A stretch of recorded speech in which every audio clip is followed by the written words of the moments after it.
खुलुमबाय स्टुडियो आं रबिन बसुमतारी दिनै 15 आगस्ट थामहिनबा भारतनि उदांस्रि सान हादोर नाङैनो 15 आगस्टआव भारत उदांस्रि सानखौ फालियो थिग बेबादिनो बाक्सा जिल्ला खुंथायाबो 29थि भारत उदांस्रि सानखौ गाजा गोमजायै फालिनायखौ नुनो मोनो मुसलपुर हायर सेकेन्डारिनि गेलेग्रा फोथाराव खुंजानाय बे फालिथायाव माहारियारि गोथार फिरफिलाखौ बिरहोयो आसामनि केबिनेट मन्त्रि उरखावगोरा ब्रह्म बिथाङा बेनि उनाव 24 IRBN NCC नवोदय आरो गुबुन गुबुन फरायसालिनि फरायसुला फरायसुलिफोरनि पेरेड दिन्थिफुंनाय हाबाफारि जायो बे हाबाफारियाव बाक्सा जिल्ला बेंगिरि गौतम दास SP उज्जवल प्रतिम बरुवा MCLA घनश्याम दासजों लोगोसे गोबां गोजौ थाखोनि मावख'आरि आरो फरायसा फरायसुलिफोरजों लोगोसे गोबां रायजो राजाफोरखौ बाहागो लानायखौ नुनो मोनो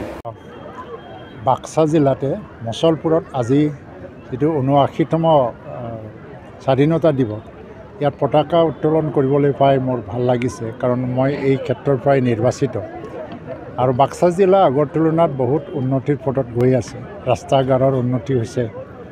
হস্পিটালৰ উন্নতি হৈ আছে জিলা ক্ৰীড়া প্ৰকল্প আমি পাইছোঁ আৰু অহাকালিলৈ আমি কোকৰাবাৰী যেটো মডেল হস্পিটাল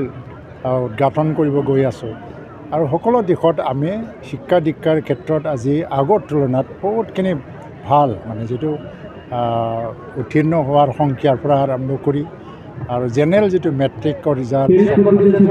আজি এই স্বাধীনতা দিৱসত মই এই স্বাধীনতা দিৱসৰ সেনানীসকল যিসকলে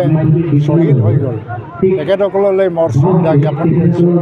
আৰু বাচি থকা তেওঁলোকৰ পৰিয়ালৰ ব্যক্তিসকলক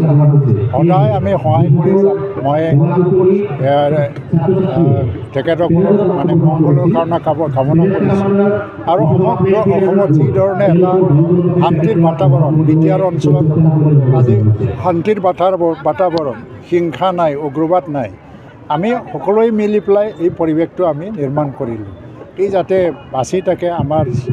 ছাত্ৰ ছাত্ৰীসকলৰ ভৱিষ্যতক লৈ পেলাই আমি যাতে অধিক সময় মনোনিৱেশ কৰিব পাৰোঁ তাৰ কাৰণে আমি কাম কৰিব লাগে কাৰণ ভাৰতবৰ্ষ এতিয়া মানে এটা ইমাৰ্জিং মানে ইকনমিক পাৱাৰ গোটেই বিশ্বৰ ভিতৰতে আৰু এই দেশখনৰ 1947 চনলৈকে মানে 100 বছৰ পুৰা হোৱাৰ দিনা ভাৰতে এটা উন্নত বা ডেভেলপ নেশ্যন বুলি ডিক্লেৰেশ্যন হ'ব এই মৰ্যাদা পাব সেইটোৰ কাৰণে আমি কাম কৰি আছোঁ আমাৰ সন্মানীয় নৰেন্দ্ৰ মোদী ডাঙৰীয়া আৰু অসমত ডক্টৰ হিমন্ত বিশ্ব শৰ্মা ডাঙৰীয়া এই দুজনে অসমখনক আৰু উত্তৰ পূৰ্বাঞ্চলক যেনেধৰণে তীব্ৰ গতিত উন্নয়নৰ দিশত লৈ গৈ আছে আমি আশা কৰিব পাৰোঁ যে ভৱিষ্যত আমি এটা পৰিৱৰ্তিত এটা নৰ্থ ইষ্টাৰ্ণ ৰিজন পৰিৱৰ্তিত অসম আৰু উন্নত অসমৰ চেহেৰা আমি দেখিবলৈ পাম এই সময়ত এইকাৰণে